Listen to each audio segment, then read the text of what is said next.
You're listening to Brain Lenses, a show about how we perceive the world, ourselves, and each other. I'm Colin Wright.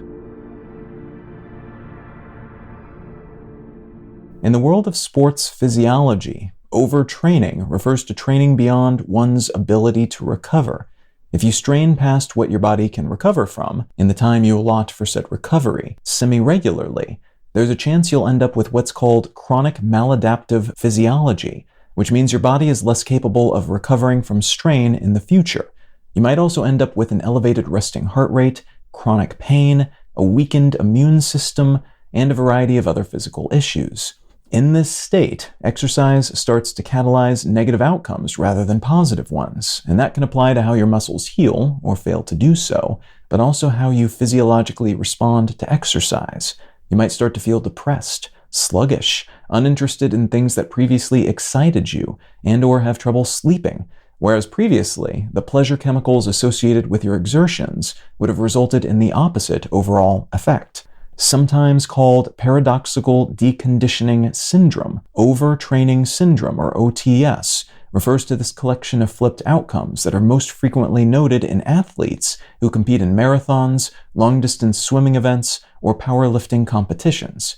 It's not known what causes OTS, but it seems to show up most frequently in folks who don't allow themselves suitable recovery time, and there seem to be at least two primary variations of it. Parasympathetic, which is most commonly seen in runners, swimmers, and other endurance athletes, and sympathetic, which is more frequently found in folks who push their raw muscle power to the limits, weightlifters, jumpers, etc. So those who suffer from OTS lose the benefits of working out, their muscles depleting instead of growing, their health deteriorating instead of improving, but they also suddenly lose the fitness-generated drug they previously enjoyed, whatever chemical and psychological satisfaction they derived from their activity of choice, no longer resulting in the same outcomes, instead often tipping them into an overall depressed and exhausted state. Extreme versions of any sport or competition can evolve into what's called a vice of excess, too much of a good thing becoming a bad thing. This is similar in some ways to the downsides of overindulging in other generally good-for-you activities, which in excess become their own opposite.